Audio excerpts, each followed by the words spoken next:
Good morning dear students. FS inter college Durania Bareilly की online classes में आपका स्वागत है। तो डियर स्टूडेंट्स, लास्ट लेक्चर में जो हमारा टॉपिक था प्रीपोजिशन, संबंध सूचक अव्यय चल रहा है कंटिन्यू ने। तो उसके 1 से लेकर 12 नंबर के जो प्रीपोजिशन थे उनका यूज़ मैं आपको करा चुका हूँ। तो नेक्स्ट 13 नंबर पे प्रीपोजिशन है हमारा इन टू। अब इन टू का जो यूज होता है वो अंदर जाने की जब बात होती है, अंदर जाने के भाव में तो डियर स्टूडेंट्स, मैं आपको इन करा चुका हूँ। इनका यूज हम कहाँ करते हैं? इनका मतलब मैं आपको करा चुका हूँ। इनका यूज किसके भाव में करते थे? जब मैं अंदर या भीतर के भाव में। और टू का यूज कब करते थे? हम कहीं पर जाने के भाव में। तो इन दोनों को अगर ऐड कर दिया तो वो इनटू बना। तो अर्थात इनटू का प्रयोग कब करेंगे? हम अंदर जाने के लिए। तो इसका यूज कब करेंगे? जब कोई प्राणी अगर बाहर से गति करता हुआ आया और वो अंदर अगर प्रवेश कर रहा है, अर्थात जैसे रूम में प्रवेश कर रहा है, ठीक, तो हम वहाँ पर जो है इनटू का यूज करेंगे। तो एग्जाम्पल हो जाएगा हमारा द टीचर यानी अध्यापक एंटर्स प्रवेश करता है इनटू द रूम।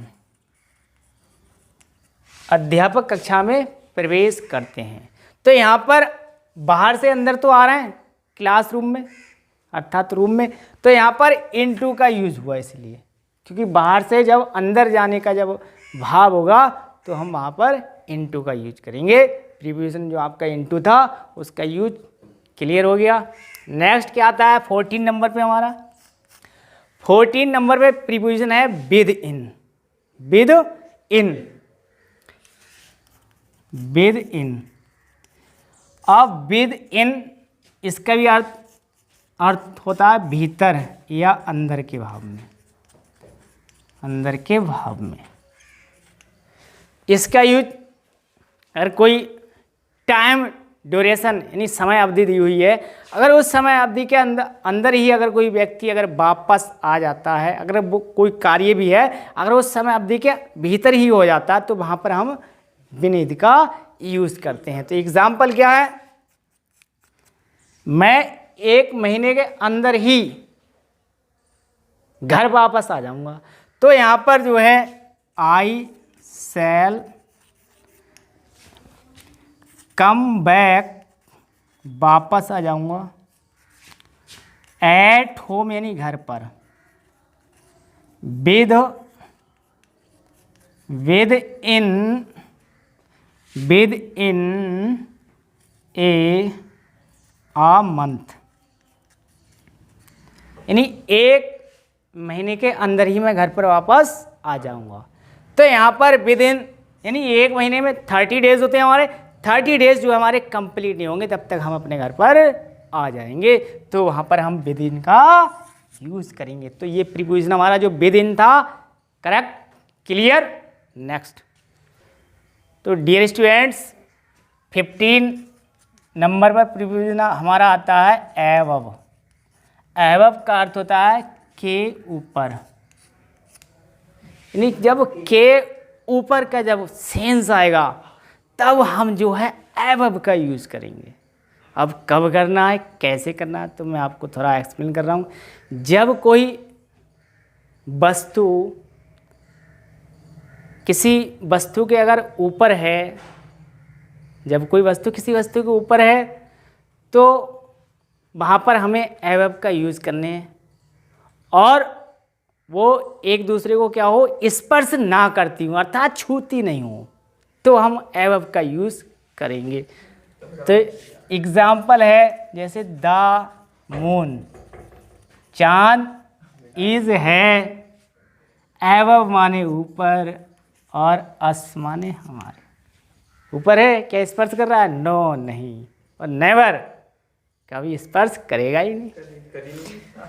नेक्स्ट है द फैन यानी पंखा इज है एवब अस यानी पंखा हमारे ऊपर है, तो फैन भी जब ऊपर होता है भाई, हमारी जो सीलिंग होती है छत की उसमें ही तो लगा हुआ होता है, क्योंकि हमारे सिर से वो स्पर्श करता है। अगर सिर पर अगर हेड पे हमारे स्पर्श करेगा तो भाई हमारी जो है पूरी उड़ ही जाएगी फिर तो वहाँ पर हम एबव का यूज़ करेंगे। तो नेक्स्ट क्या है डियर स्टूडेंट्स, 16 नंबर पे प्रीपोजिशन हमारा आता है ओवर। अब ओवर का भी यूज़ हम के ऊपर के अर्थ में करते हैं, ओवर माने भी। अब ओवर का यूज कब करेंगे? जब कोई प्राणी या वस्तु किसी अन्य वस्तु के ऊपर से होकर अगर वो लंबवत दिशा में गति करती हुई जा रही है तो हम वहाँ पर ओवर का यूज़ करेंगे। फॉर एग्जाम्पल, कौवा पेड़ के ऊपर उड़ रहा है, उसकी गति हो गई लंबवत दिशा में, उड़ रहा है, तो the क्रॉ is flying over the tree. तो कौवा वृक्ष के ऊपर उड़ रहा है, तो उड़ रहा है तो वहाँ पर स्पर्श भी नहीं कर रहा है और उसकी गति हो रही है, तो वहाँ पर हम ओवर का यूज करेंगे। नेक्स्ट प्रीपोजिशन है हमारा 17 नंबर पर अपॉन।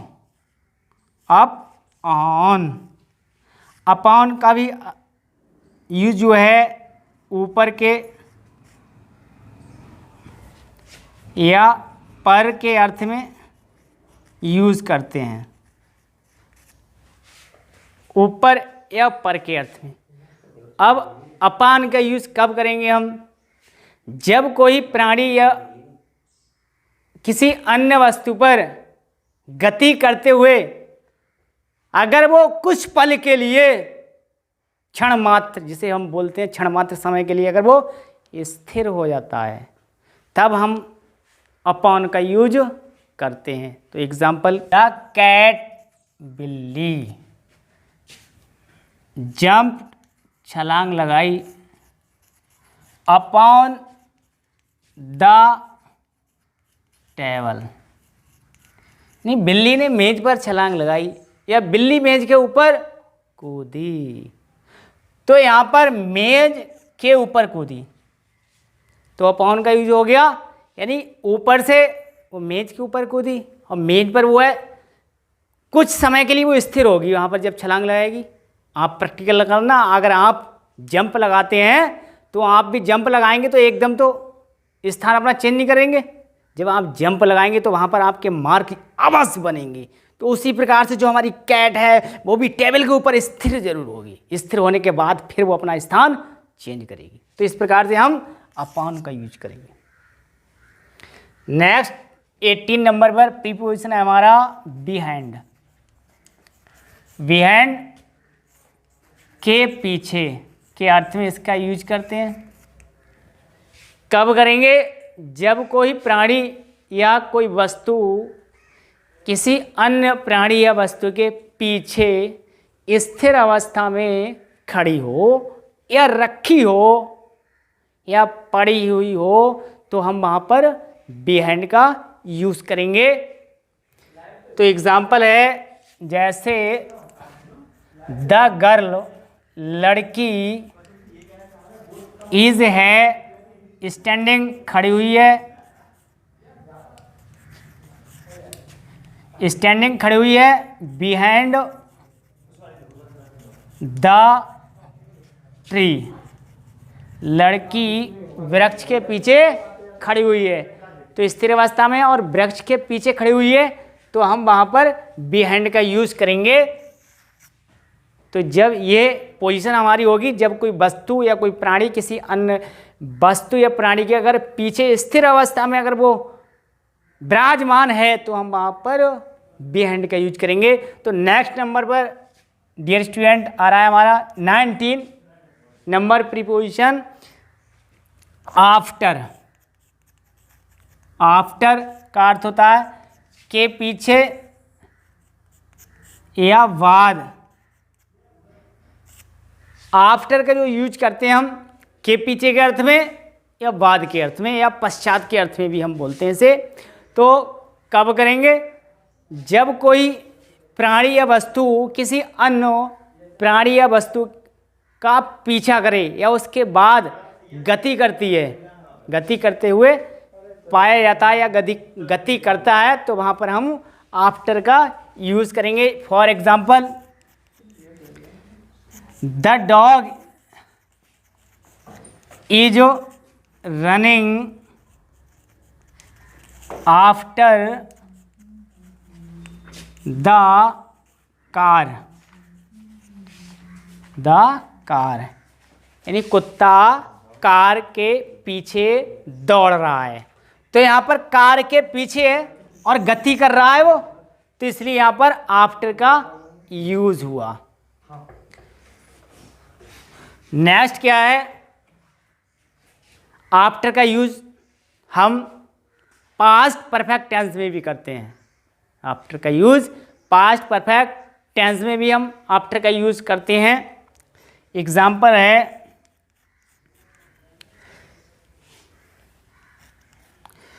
डॉक्टर के आने के बाद मरीज यानी पेशेंट मर गया।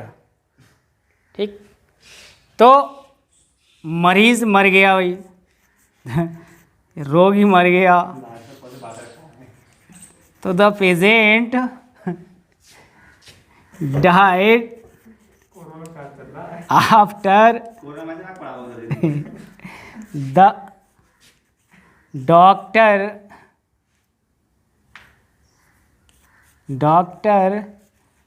Had come. तो ये डियर स्टूडेंट बन गया द पेशेंट डाइड, रोगी मर गया, मरीज मर गया। कोरोना चल रहा है भाई, मर जाने तो मर तो जाएगा ही, डॉक्टर नहीं आएंगे तो after the doctor had come, तो डॉक्टर के आने के बाद रोगी मर गया।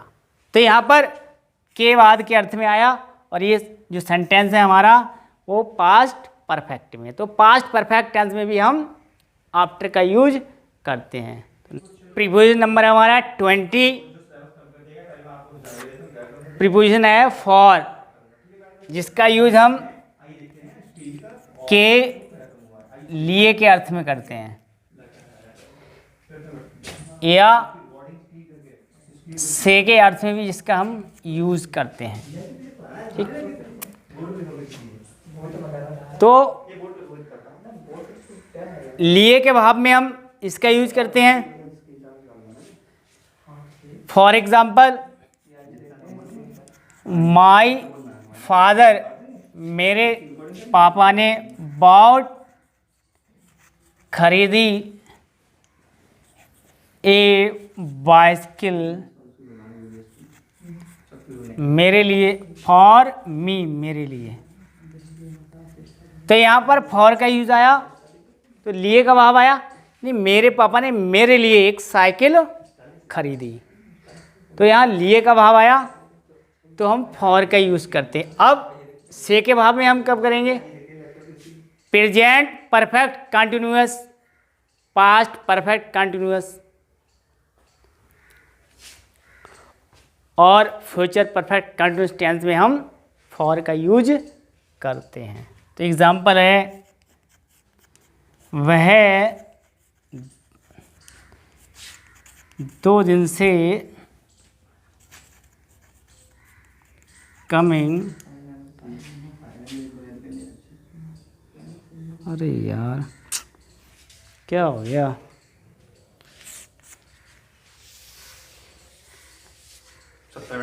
हाँ।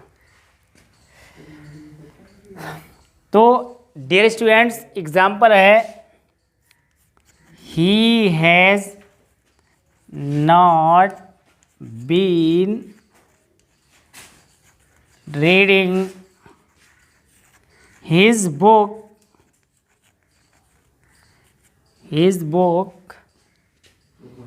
for 2 days।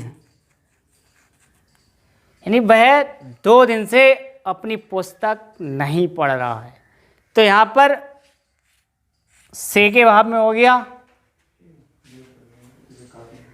फॉर का प्रयोग, और टेंस हमारा कौन सा हुआ, प्रेजेंट परफेक्ट कंटिन्यूअस टेंस। ठीक, तो dear students, watching for thanks. आपको मेरा वीडियो अच्छा लगे लाइक करें, शेयर करें, मेरे चैनल को सब्सक्राइब करें। मिलते हैं नेक्स्ट लेक्चर में, तब तक के लिए नमस्कार। जय हिंद, जय भारत।